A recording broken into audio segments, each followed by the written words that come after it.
Welcome to USA Global TV and Radio, where our mission is to provide education, entertainment, hope, and inspiration. USA Global TV and Radio connects you with experts and audiences all around the world every single day to help you succeed in business and to live a richer life. Visit us at usaglobaltv.com to learn about career and life-changing training and mentoring programs like the Listening Mentor. Subscribe to our newsletter to stay informed about our special programs and offers. Discover how you can become a guest on one of our shows or a host or producer of a USA Global TV and Radio show of your very own. That's USA Global TV and Radio, where the doctor is always in.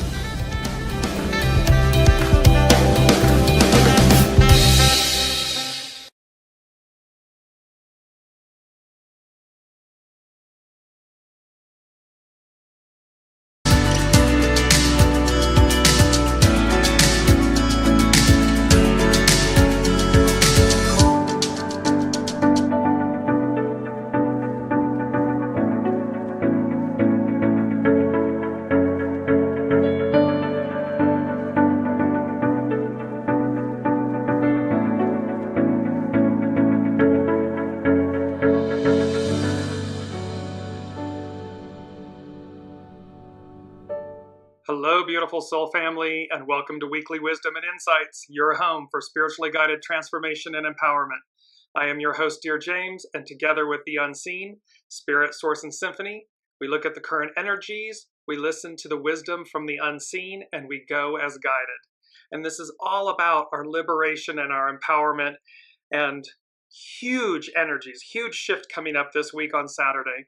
And we have somewhat like three main topics or themes for the energies and that will be rippling out. One is the number 17. It's January 17th. Powerful number, the number 17. Also about blue apples, which many of you may not know what that is, so bear with me. And then, of course, really top of mind for many, certainly from astrology, an astrology standpoint, is the Sun-Pluto conjunction. And this move, this first in a 246-year time frame that Pluto enters Aquarius. And we've been talking about this for months now. So that is happening on Saturday. So let's jump in. And as you're joining from around the globe, say hello, put a shout outs in the comments. And remember that I incorporate your comments and questions live and throughout the broadcast. So to no further delay, here's what we're looking at. Let's look at the main energies. So the main energies this week, it's 1/17/2024.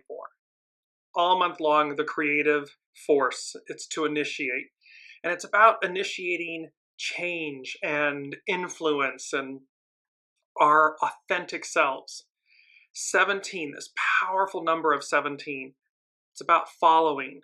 Be led, show by example. And following isn't like following others in that sense per se. It's about following your soul source connection, your intuitive knowing, because that is your soul connection. And thereby it's guiding you to a higher experience, a higher example. It's an 8-year, 2024, all year long. It's an 8-year. It's about uniting, coming together. It's about the pieces of us, the shadow and the light. The purity of the void, the purity of the light, this unification coming together, as well as us then unifying with each other. Then we have the 1 and the 17 and the 7 of the 8 of the 2024 becomes a 25. Welcome, Deborah. And this was very interesting because, of course, normally in numerology, you add the single digits, which become a 16, which is about enthusiasm. And however, this time the unseen was guiding me to add the number, leave the number 17 whole and complete. And thus we get the 25. Welcome, Alicia. And it's about, 25 is about innocence and how we open to what is before us, what was before us and what is literally before us to come. And that it's innocence, because 16, enthusiasm, innocence, it's to be childlike. And remember, in scripture, in Christian scripture, it says, to enter the kingdom of heaven, you need to be childlike. And childlike meaning innocent, pure, good, this type of energy and essence. And last but not least, the 25 or the 16 become a 7. Of course, that was last year's energy, 7. Army, correct discipline, that we have everything, we have this legion with us, whether it's earth angels or heavenly angels, the unseen. These are the energies that we are working with, and that we have everything we need. At every moment of every day, we have everything we need. It's just about tapping into it. It's about the realization that that is true. It's not airy-fairy, pie in the sky. It's true. And all we need to do to invoke it, to connect with it, is to sit still and say, okay, God, source, symphony, higher power, what is it that I'm to do? What's the answer to this question or dilemma? It's connecting in a higher mind, higher octave. So these are the energies that we're working with. Now let's look, I'm going to jump ahead and tackle the big elephant in the room, and elephant meaning auspicious elephant. I mean, just gorgeous Sun-Pluto conjunct together. And they are at the very last degree. So coming up on Saturday, the 20th, the Sun and Pluto will be literally right next to each other like twins. And you're going to see a lot of doubles, twinning or doubles in the energies this week and what's rippling out. The point is, the Sun and Pluto on the 20th, about 2 o'clock-ish, 12:01, it's going, and by the way, that's Greenwich Mean Time. So that is going to be where the Sun and Pluto are at the final degree and the final arc minute of Capricorn. It's like the last click on the clock before the Sun then moves into Aquarius first, and right behind it, Pluto enters Aquarius. And again, Pluto entering Aquarius and officially being there, first time in 246 years. French and American revolutions, Industrial Revolution. So all of this liberation, freedom, advancement. So it's game changing. So this is from astrobutterfly.com. January 24 is quite a month. Pluto makes a very bold move into Aquarius.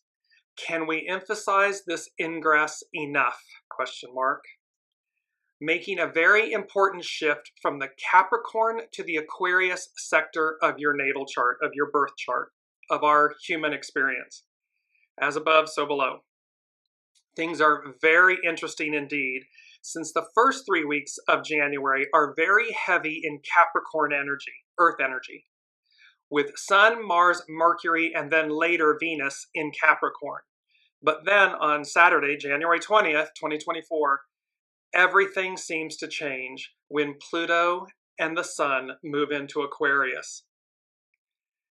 They go on to say, as I get to it here, as the Sun conjuncts Pluto at 29 degrees, 59 minutes, arc minutes, in Capricorn, this is the last degree and the last second of the sign of Capricorn. This is literally the very end of the sign of Capricorn. Sun and Pluto enter hand in hand into the sign of Aquarius. This is big. The Sun-Pluto conjunction will give us clarity around the major 15-year milestone we're completing. So think from 2009 to 2024, that 15-year cycle. It's a milestone that we're completing, as well as the upcoming 2-decade, 20 years, Pluto and Aquarius chapter of our lives. So this is, welcome Colleen, big shift, big time. It's and what's so beautiful, January 17th, 117, from a 2,000 plus year story, January 17th is huge in relation to the continuation of the teachings of Master Jesus by Mary Magdalene into Europe, into the south of France. And thereby, there are many ties, as you'll see when we get to blue apples, you will see. And what's fascinating is there is a connection between the crucifixion and resurrection and coming forward, this moment that precedes it all the way back with the Exodus. So there's a connection where Jacob and Caleb go in and spy in the land of Canaan before they actually enter it. And these two events are connected, and they have to do with blue apples. So you can see that there's such lineage and history. We stand on the shoulder of giants. We have emphasized that. The unseen has emphasized that so much. And this is individually too. Remember, we are who we are in this incarnation. So you are Deborah, you are Alicia, you are Colleen, you are Dearjames in this lifetime. Who were you before? Who were we, 8 billion souls on the planet? Who were these 8 billion souls before? We stand on the shoulder of giants. And so continuing with the theme, I'm going to put my specs on here. Continuing with the theme, I'm going to share my screen, and we're going to go to Pam Youngins from North Point Journal. She's a wonderful astrologer, and she speaks to this Pluto moment. So she says, transition. Welcome, Olivia. We enter a powerful transitional phase this week, initiated by the sun's alignment with Pluto in the final degree of Capricorn and their side-by-side ingress into the next sign. Thus begins a 4-week time frame in which the remaining personal planets, first Mercury, then Mars, then Venus, all conjoin dynamic Pluto in the first degree of progressive Aquarius. So imagine how we think, how we act, and how we love are all going to conjoin in the next few weeks. Pluto in this progressive change into Aquarius. So personal planets conjuncting with these, with this extraordinary change. Although Pluto dipped its toe into Aquarius briefly last year, from March 23rd to June 1st, none of the other planets, except for the fast-moving moon, conjoined the dwarf planet while it was in the 11th sign. They seem to have been waiting until 2024 to really welcome Pluto into its new terrain. As each of the personal planets aligns with Pluto over the next 4 weeks, events that occur should provide new clarity on what we can expect during its 20-year transit through Aquarius. So from an astrologer's standpoint, there's a lot happening in these first 3 months, and then we have a Jupiter-Uranus conjunction that occurs in April. So really the first 4 months are like game-changing, setting a new tone, and where we're going and what we're to experience. And remember, Colleen and I had an exchange about this. Remember that there will be some, because they said to us, it's not going to be all smooth sailing, but that does not mean that the challenges, aka opportunities that may arise for us or come up, aren't beneficial. They are. They are always beneficial. And so just remember that to ebb and flow, to move with the energy, because it's Aquarius, it's air. So this is all about fluidity and movement and expansive change, raising us up to who we are. She goes on, Pam Youngins goes on to say, Pluto in Aquarius.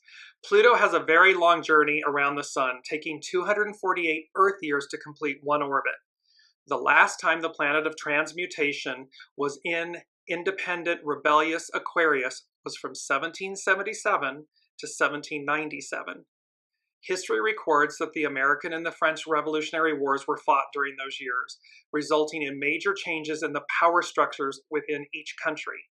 In keeping with the Aquarian themes of individual and societal rights, published works included The Rights of Man by Thomas Paine and A Vindication of the Rights of Women by Mary Wollstonecraft.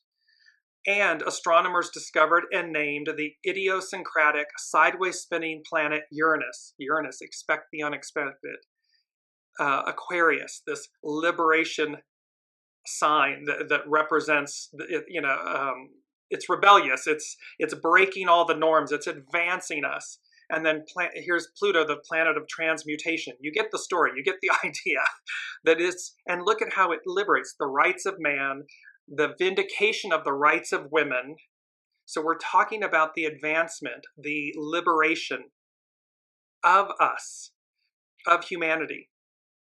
And then here, the discovery of planet Uranus, which was given rulership of Aquarius by astrologers.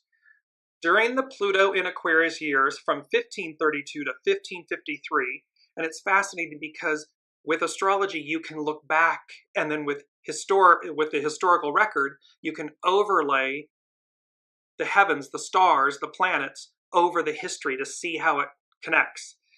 Copernicus published his work entitled On the Revolutions of the Heavenly Spheres.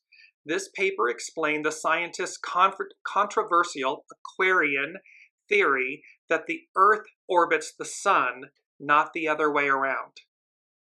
With this in mind, it is interesting to conjecture what revolutionary ideas will become accepted as fact over the course of the next 20 years. What galaxies, what life systems, what otherworldly beings may be discovered, will show up, they're present and they exist now.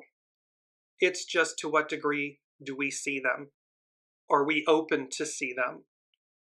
And how does this period in time accelerate that relationship and that awareness? From 2024 to 2044, while the planet named for the god of the underworld transits Aquarius, we expect to see major social reforms, new theories and revolutionary ideas, and life-altering advancements in technology, space travel, communications, and consciousness. Consciousness, higher mind, soul source connection, how we think. Mercury, how we think. Uranus, higher mind. And although Pluto's foray into Aquarius in 2023 was brief, there have already been significant revelations regarding the existence of intelligent life elsewhere in the universe. In the United States, Congress has passed an Unidentified Anomalous Phenomena, a UAP disclosure bill. Although the bill does not declassify all government documents about UFO sightings, it is one sign that a shift in mass consciousness is underway. And just a little footnote here, she goes on further down, she said, other dates to watch for more insights into the effects of Pluto in Aquarius are February 5th, where Mercury is conjunct Pluto, February 13th, Mars is conjunct Pluto, and February 17th, Venus conjunct Pluto in Aquarius.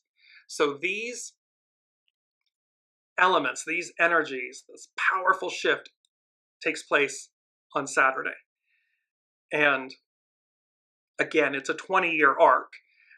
However, we should begin to see significant change, significant shifts in world affairs, how we think, how we operate, what continues to collapse, the previous Piscean era, and what rises, what advances.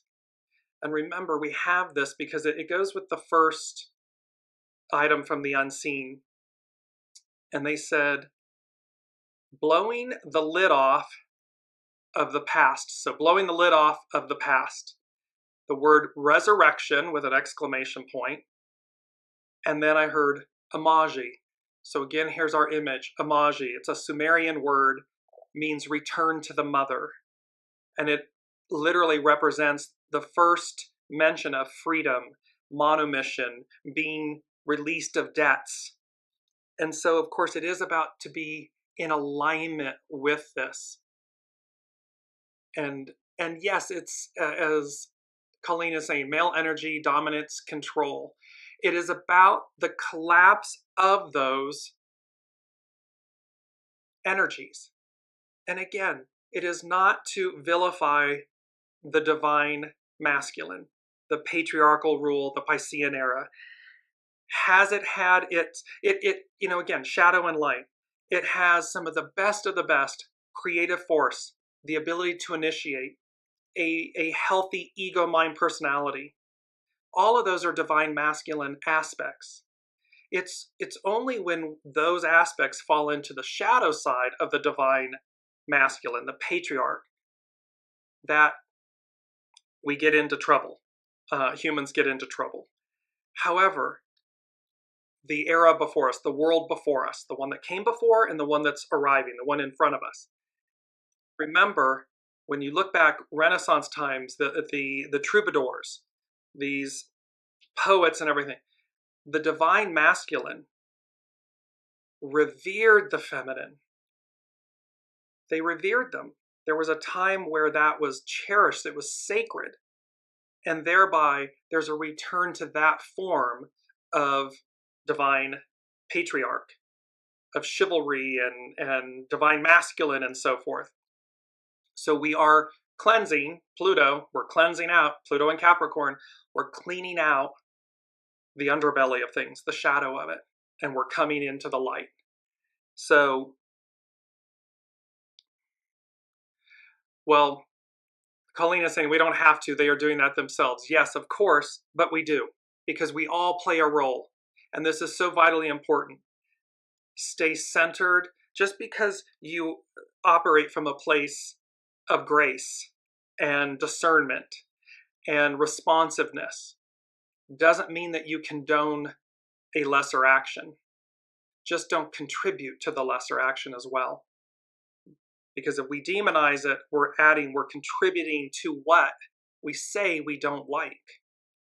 Because that, of course, is what the shadow element of the divine masculine has done. It demonizes, oppresses, suppresses, controls, all of these things. Well, we don't want to contribute to that energetic. So we want to be centered, aligned, and looking forward to the matriarchal, divine feminine, the return of that, and this resurrection of the divine feminine.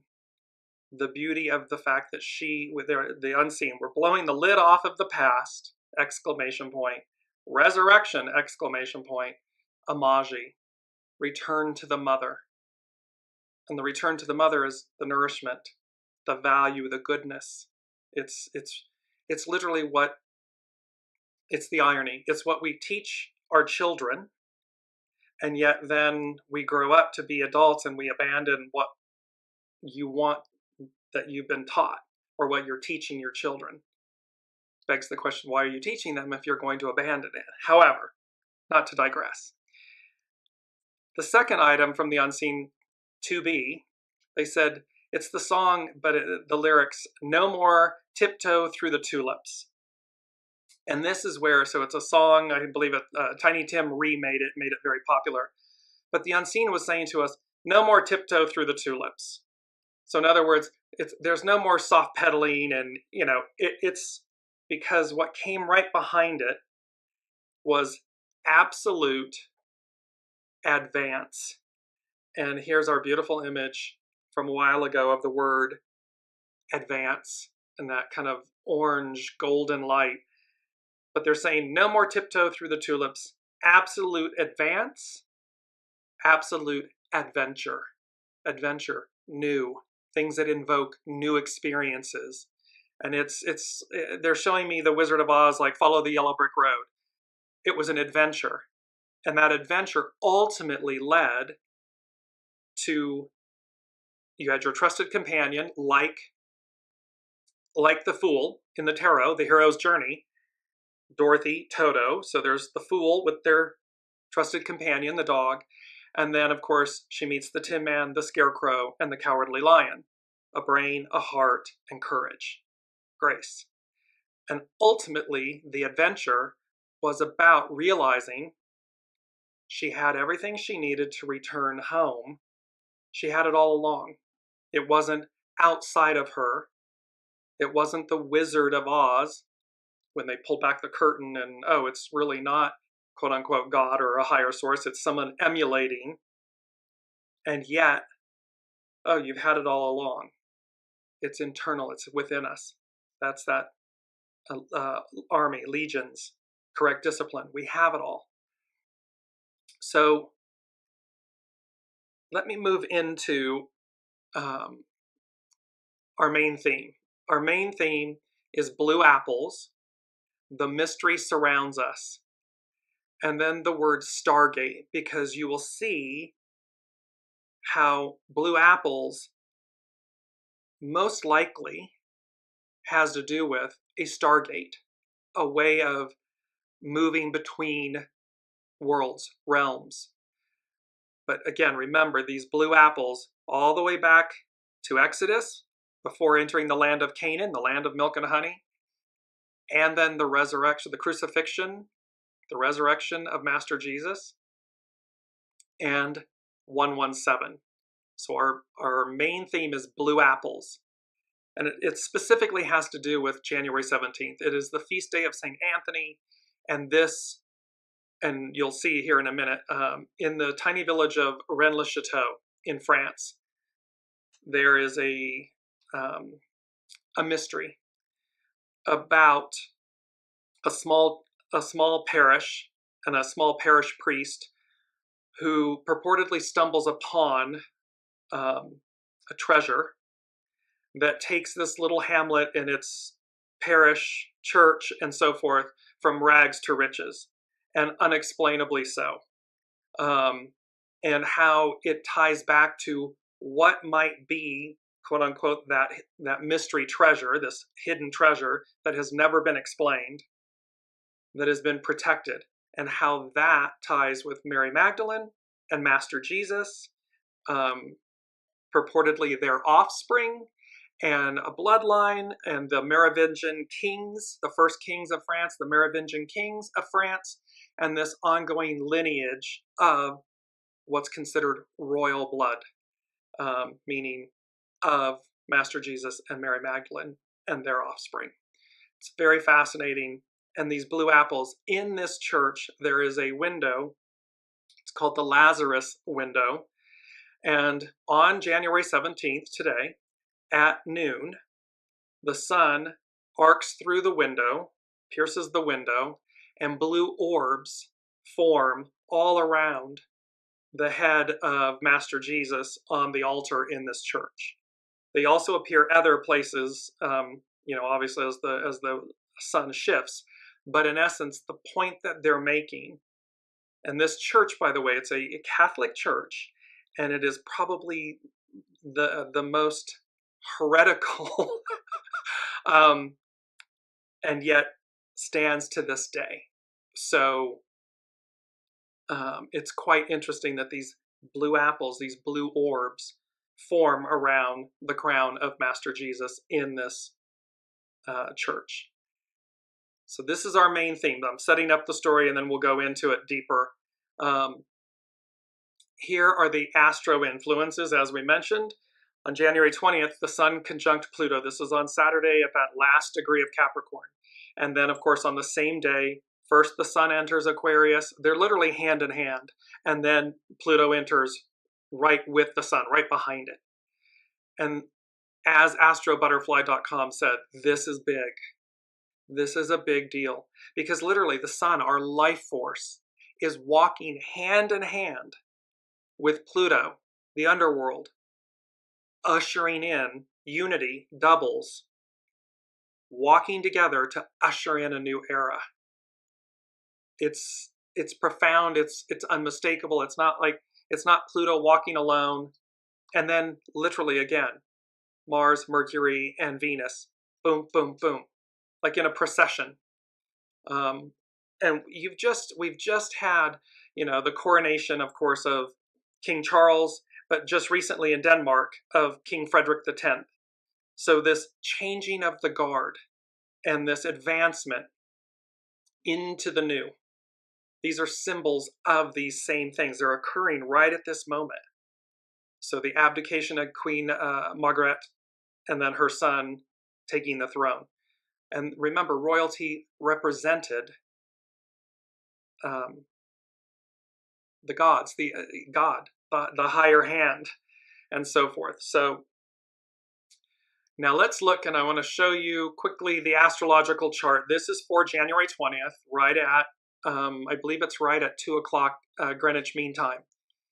And again, blue apples, Stargate. So the image you see, of course, there's the the Bennu bird, and then the Ben stone in 2024, a capstone moment. So this year is a capstone moment, the capstone of the pyramid, the all-seeing eye, higher mind, a higher octave. It's the way that they're saying the unseen is giving this to me right now is, again, imagine the base of the pyramid. It's 2/3 of the pyramid is this wide, heavy base. And then there's a separation of the upper third, the capstone, as though it's floating above the base. And that it represents the higher mind, the all-seeing eye. And so imagine that we have been in this, for 2,000 plus years, in this very weighted, anchored, Piscean era, earthbound experience. And all of a sudden, we're shifting to the upper third of ourselves. We're releasing the fixed portion, and we're moving into the flow, to the fluid portion of our existence, of our being, of our abilities, our capabilities, our experience, our divinity. And on this image, you see again this Stargate, this rippling out effect of that. In the center, it's the natal chart 4. We have double capstones. You'll see a very solid blue line across the bottom. And that is where on the right side is the sun and Pluto. On the left side is the moon. And at the pinnacle point is Neptune. That's one capstone, one triangle. Then if you look, you kind of shift just to the right, about just before 1 o'clock, you'll see a second capstone in blue. The bottom right of it is pointing to Mercury and Mars. The upper left part is Jupiter, and its capstone is Saturn. Its pinnacle point is Saturn. So we have double, and it was number 4 and foundational. The unseen said, boom, double boom, a double capstone moment. Thereby, their meaning, it's like what they're talking to us about here is like double shifts, double advancements at play. So again, be mindful individually how you may shift, and boom, double boom, changing jobs, changing relationships, changing residences, places, changing cities, major advancements, changing careers, changing mindsets, things that will happen in doubles. Boom, double boom. Whatever the shift is, it is for your highest and best. So flow with that, and this goes back to the exchange that Colleen and I had. View this, no matter what it is, view it from a higher place, a higher mind, because you'll want to see the beauty of the benefit of it. It is not to harm. It is not to hurt. It will always be to advance. And that is the point here. So we have these double boom, these double capstones that are at play. I want to move into, let me get to it. So 17, so the number 17 is big. And again, the unseen had us look at the number 17. Normally you would add the 1 and 7 together. They were like, no. You leave 17 whole. So the number 17 is associated with victory, the restoration of all things, spiritual perfection, and perfect order. The first time the number occurs in the Bible is significant. Genesis 7:11. And remember, 117, 711. 117, 711 represent the Master's journey. The Master's journey. And let me just bring this up. I'm going to bring up because this is really important. The Magician. We had this in last week's show, and they were showing this to us. The Magician is the first card after the Fool. The Fool is the 0 card. The Magician is the first card in the tarot. second card, but first, number 1. The star is the 17th card. 1, 1, 7, 7, 1, 1. And they are saying to us, the unseen is saying to us, this is about spiritual perfection, perfect order, this time, this restoration of all things. And something I missed in the show the other week, and I just saw it, and we had talked about the Ouroboros. When you look very closely at the belt that the magician is wearing in the tarot, it is a serpent eating itself. It's the Ouroboros. So it's literally a belt, an Ouroboros belt. And again, the magician, as above, so below, and all, you have everything you need. You have the pentacles, you have the cups, you have the swords, you have the wands, you have the beautiful lilies and roses, all of the nourishment and everything. You have the infinity symbol. It demonstrates our divinity, and it demonstrates our ability to manifest, to create in harmony with, as above, so below, harmony. And then the star, she is literally pouring soma, wisdom, divine soma, divine wisdom, into the waters of life, into the earth. And it is that star, and the star that's above her head, the bright gold star, is the star that is in the lantern of the hermit. So it literally illuminating our steps forward. So I just wanted to bring this up because it is Olivia saying, I did see the serpent eating itself. That is how it is not that it's associated with evil. It's about the continuity, the evolution of things, where it consistently reincarnates itself. Evolution.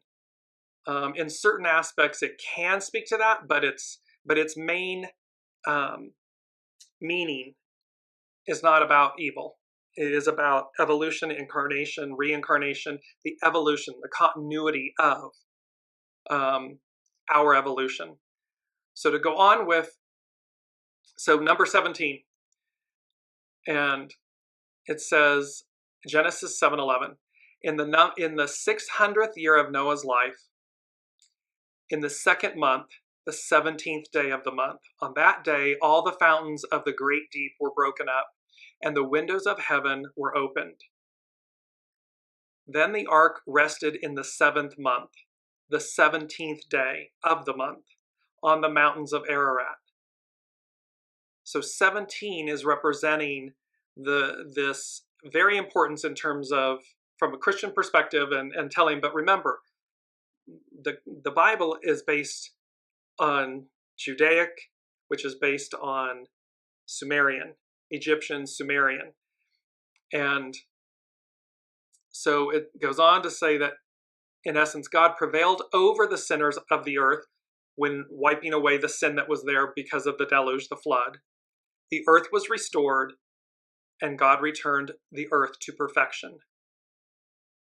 It goes on to say that Master Jesus was resurrected on the 17th. Jesus rose from the grave on the 17th day of the month. We know this because Passover is on the 14th day of the first month on the Hebrew calendar. On the 14th day of the first month is the Passover of the Lord. Jesus died on Passover. For indeed, Christ, our Passover, was sacrificed for us. Then they led Jesus from Cephas to the praetorium, and it was early morning. But they themselves did not go into the praetorium, lest they should be defiled, but that they might eat at the Passover. But you have a custom. This is Cephas. But you have a. I'm sorry, not Cephas. It'll come to me. Sorry. But you have a custom that I should release someone to you at Passover. Do you therefore want me to release to you the King of the Jews? Now it was the preparation day of the Passover, and about the 6th hour. And he said to the Jews, Behold, your king. Jesus was in the grave for 3 days and 3 nights, and he rose on the 17th day of the month. He had victory over death and conquered death by rising on the 17th day. Jacob was reunited with his son for 17 years. There's all of these, pardon me, there are all of these biblical references, pardon me, to the power of the day of the 17th and to the restoration, the resurrection, pardon me, these things that are very important about the day of the 17th. It's winter time, everyone. I apologize. Tickle in my throat. So as you see, the number 17 is about follow, be led. Our greatest example from a Christianity standpoint is the crucifixion and resurrection of Master Jesus, and the example being set. Follow, be led, show by example. And about restoration, about the purity of, and this is what we've been all talking about. It's about being aligned, be ready. Let me just go to that because it's number 6. The Unseen gave us 6F, faith.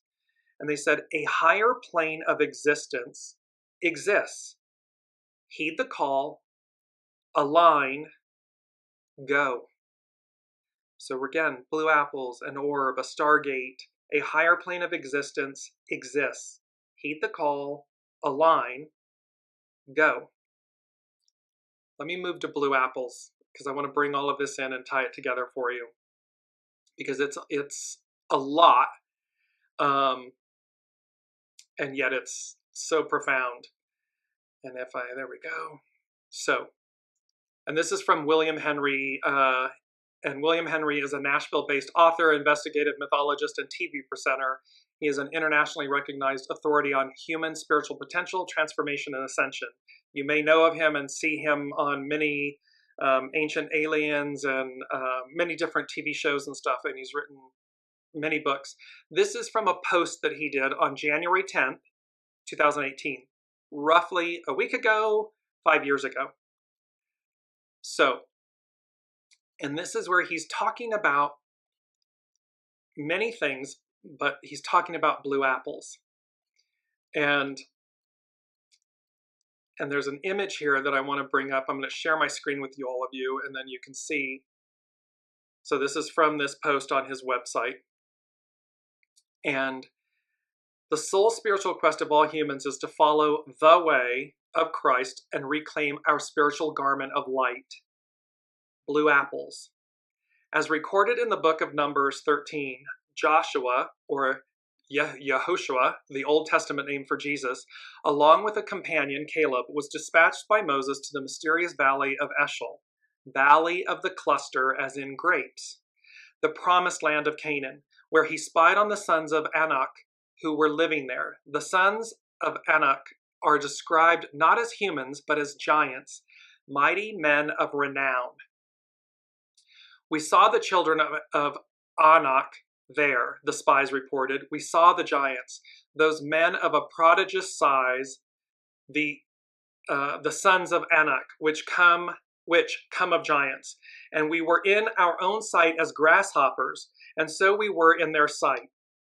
Meaning they were so great or so large or so luminous that Caleb and Jacob Joshua felt as though they were grasshoppers in size.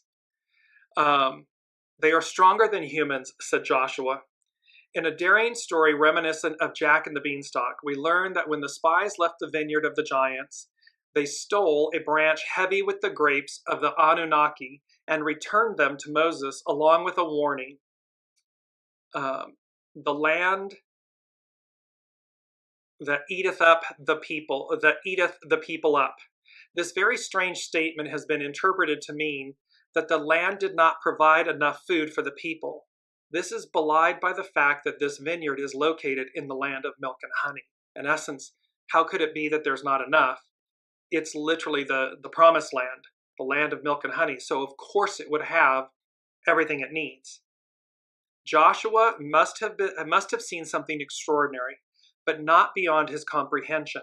After all, he accompanied Moses when he ascended Mount Sinai and saw God in the burning bush. He operated the Ark of the Covenant, which functioned as a sort of teleportation device for Yahweh. He commanded the sun to stand still. He succeeded Moses, who was trained in all the wisdom of the Egyptians, as leader of the Israelites. With his esoteric background, Joshua must have been using a shorthand term Moses would have understood when describing what he saw at Eshel. I have interpreted, this is William Henry, I have interpreted this cryptic phrase as meaning the Anak were operating a gateway into and from the Promised Land. Joshua and Caleb saw people walking along the surface of the earth, and they suddenly vanished. This is where the earth eateth up the people. 1 minute they're there, the next minute they vanish. They went through a stargate of the gods. The oversized cluster grapes symbolized its secrets. They may have come from the otherworldly land this gateway connects to. What kind of grapes are so heavy they require 2 men to lift? Are they grapes at all? Could they be symbolic of mysterious floating blue stones? Are they the mysterious floating blue stones of Moses? Or an otherworldly substance? The Bible is mute concerning what Moses did with the grapes of the gods. This is strange considering they possibly represent the core secrets of the Nephilim. Now this image here is where you can tie this moment, because here's Master Jesus on the crucifixion, and below, as you will see here in a minute, Joshua and Caleb reappear as the 2 thieves at the crucifixion. They bring the oversized cluster of grapes they stole from the Nephilim.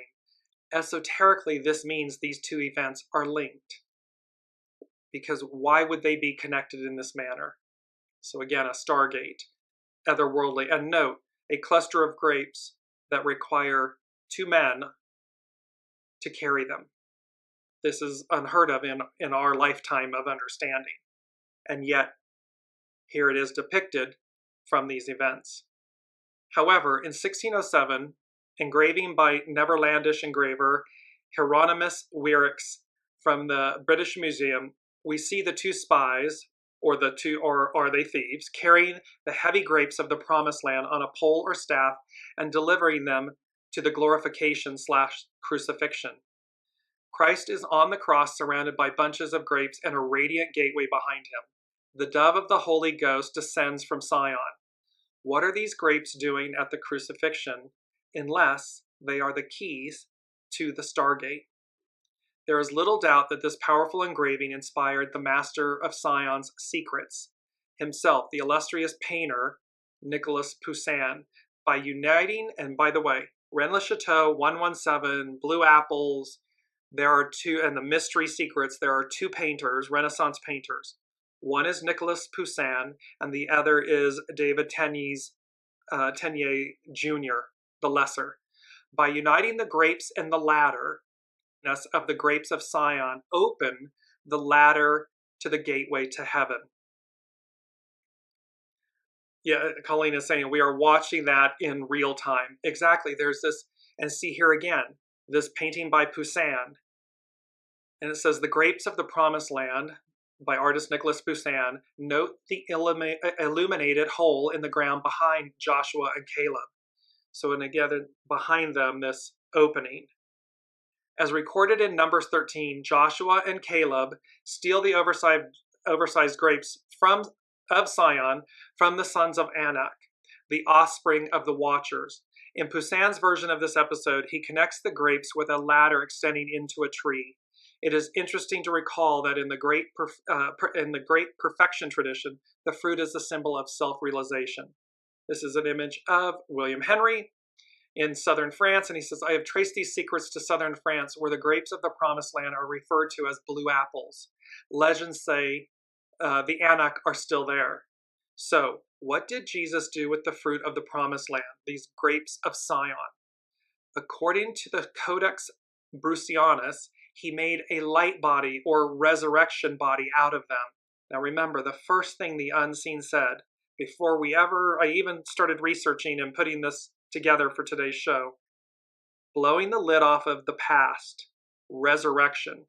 And here, William Henry is speaking to the blue apples, the Exodus, the land of Canaan, Joshua and Caleb coming back with these blue apples, and then they're appearing again at the crucifixion of Master Jesus, and he made a light body or resurrection body out of them, resurrection. And the Codex Brucianus, called the Gnosis of the Light, is a Gnostic text brought at Medinet Habu in Egypt for Scottish traveler James Bruce in 1769. It was translated at Oxford by scholar Carl Schmidt in 1892. It contains the first and second books of Jude and 3 fragments, an untitled text which tells of the Cepheus, an untitled hymn, and the text on the passage of the soul through the archons of the mist. This text says, "For Jesus, the fruit of the aeons, became a body of light. He crossed the aeons of the indivisible body until he came to the alone begotten, who is the monad and who dwells in peace and solitude," to, of course, what's known as the Father. He received the grace of the alone begotten, that is to say, his Christhood or his perfecting.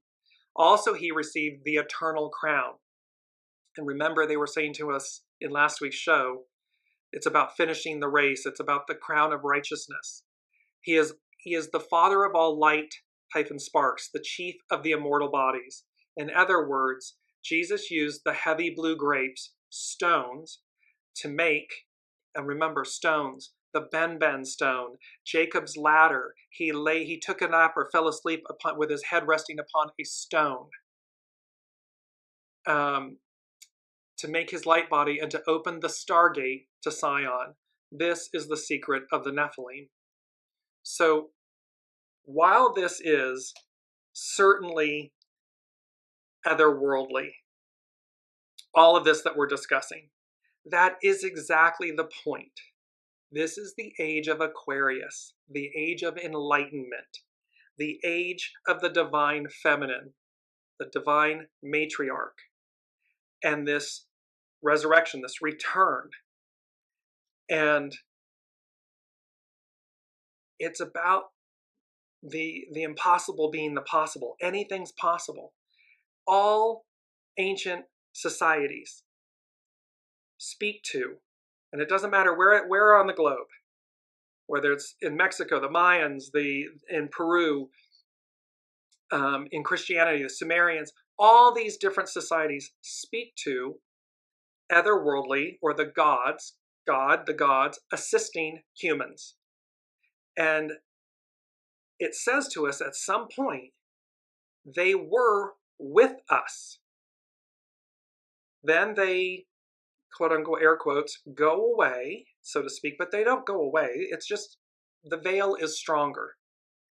And the message here is about the alignment. Heed the call, be aligned, and go. Why? Because number 5 is about change, and 3 and 5 go together. So I hear you knocking, but you can't come in, which I didn't tell you all. So I hear you knocking, but you can't come in is number 3. And then I heard the word peace, and then immediately followed by the song by Kelly Clarkson, Piece by Piece. And the song is about, in this instance, what they're saying is, piece by piece, you collected me up off the floor where you abandoned things. Piece by piece, you made me believe again in man and in the Father who would stay. I'm paraphrasing the lyrics. This is spoken from the standpoint of the Father of this, because in Matthew 25, and let me just bring this up,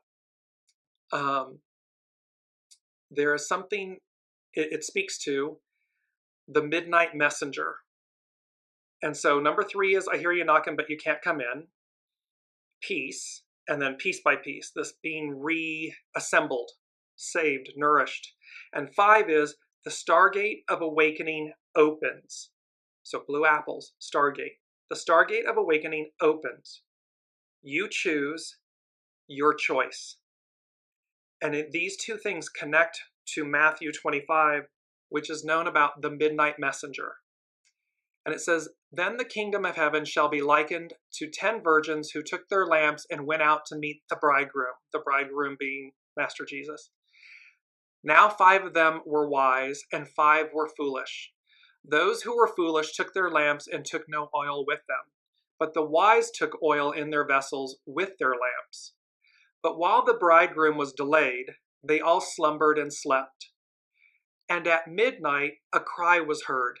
Now, we have talked about midnight, at the strike of midnight. That has been in the shows for the last 2+ years.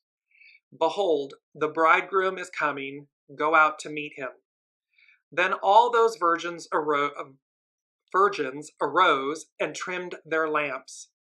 And the foolish said to the wise, "Give us some of your oil, for our lamps are going out." But the wise answered, saying, "No, lest there should be not enough for us and you, but go rather to those who sell and buy for yourselves." They hadn't done the works. They were being foolish. They weren't aligned. They weren't ready. They weren't in alignment with divinity, the divine feminine, the arc of destiny. And so the wise said to the foolish, "No, go find it for yourselves. Go do the works. Go purchase it." And while they went to buy, the bridegroom came. And those who were ready, went in with him to the wedding, and the door was shut. Afterward, the other virgins, the 5, the foolish, came also, saying, "Lord, Lord, open to us." But he answered and said, "Assuredly, I say to you, I do not know you. Watch, therefore, for you know neither the day nor the hour in which the Son of Man is coming." And remember, yes, this can speak to the end times, and it can speak to, but remember, it's about a whole new order, a whole new way, the end of a time, the end of an era, and the beginning of a new one. And are you caught up? Are you part of the wedding, the glory? Or are you unprepared, foolish, and don't have everything you need because you were looking in the wrong place? You weren't, or you didn't believe, or whatever it may be. I know these are big, heavy topics, and I apologize in the sense that it is putting a lot together. However, it's that big. It is this big shift for humanity, for the time, the era, and the things that have been spoken to for millennia. And this has been a part of our journey in the Weekly Wisdom and Insights and our soul family. They, the unseen, Spirit, Source, and Symphony, have been preparing us for this. And they keep reflecting this higher truth. And for us to align and empty our vessels and be pure about the way we go about life. Don't sweat the small stuff, so to speak. And how we focus and place our energy. Where are we placing our focus? Do we have the oil in our vessel along with our lamp? Ready to go, ready to move forward, ready to ascend in that sense. Last but not least, our mantra doubles. 2 sheep. Innocence reborn. Innocence released. Innocence reborn, childlike, that enthusiasm to be childlike, and this adorable image, in my humble opinion, the adorable image of these 2 infant sheep, and then innocence released, meaning to permeate outward, to embody it so as to emit it, release it. That is our mantra, innocence reborn, innocence released. And to keep in mind again, because they wanted me to bring this up, it was the mantra from last week's show, slow and steady wins the race. It is to stay focused because again, the hare taking the nap representing the fools, running around, getting distracted, arrogance, hubris, thinking that they know all, and so forth. only to be overtaken, only to lose, to be overtaken, to be left out of the party, out of the wedding. Because slow and steady wins the race. Grace, humility wins the race. Love wins the race. Love conquers all. That, and last but not least as well, our quote, double apples, golden apples, apples representing wisdom. I'll come to that, Colleen. When you return from the darkness with gold, others will naturally follow. It's so important to remember. People don't follow intimidation and fear and so forth. I mean, they do in a sense, but it's not natural. It's not innate. It's a shadow element. People endear themselves to great leaders. Great leaders. 17, follow, show by example, that demonstrate noblesse oblige, nobility, chivalry, kindness, goodness. They will go to the ends of the earth for someone who empowers them, liberates them, rises them, instills the best in them, encourages that. And note the difference. We all have experienced this in our own lives, that truth. The difference between someone that leads by example with such grace and humility and empowerment in that way, that's building people up to be their very best, versus someone who's just completely breaking people down. They're two different experiences. And the unseen is saying to us, a higher plane of existence exists. Heed the call, align, go. The Stargate of awakening opens. It's your choice. You choose to not be left out of the party. Colleen is saying slow and steady is brutal as an Aries. Yes. However, what's so beautiful about Aries being the first out of the gate is they have the creative force. They have all the initiative and drive. It doesn't occur to them that something can't be done or isn't possible.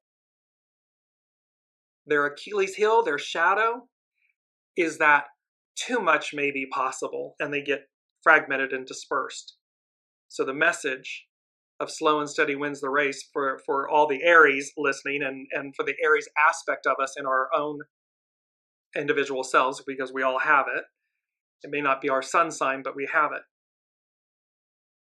Is heed the call, align, go as guided, go. In that way, and that will help us. And last but not least, mindful of the time, it's number 7. So again, this all culminates in a number 7, and the 7th item is, they said, the foundation of God's word. And remember, we had this image. The 7 represents the foundation of God's word, the completion, the divine fulfillment, the perfection.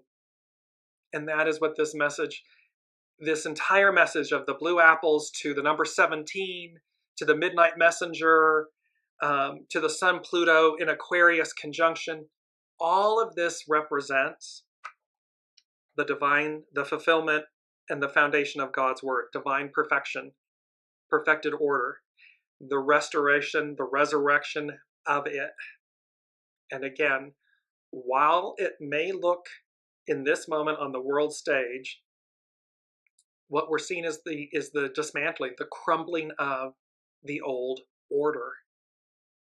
It goes away, and the new order arises. And you're either going to be right on time to the wedding, or you're going to be left out. It's one of the two. So with that, I adore all of you. Thank you for bearing with me in a very heavy, meaningful, and important week of messages from the unseen and the current energies. Blue apples, the Stargate, the mystery surrounds us, and to be ready. I look forward to seeing you all next week. Until then, be well, be good with each other, and stay centered and focused. Slow and steady wins the race. Until then, I'll see you next week, everyone.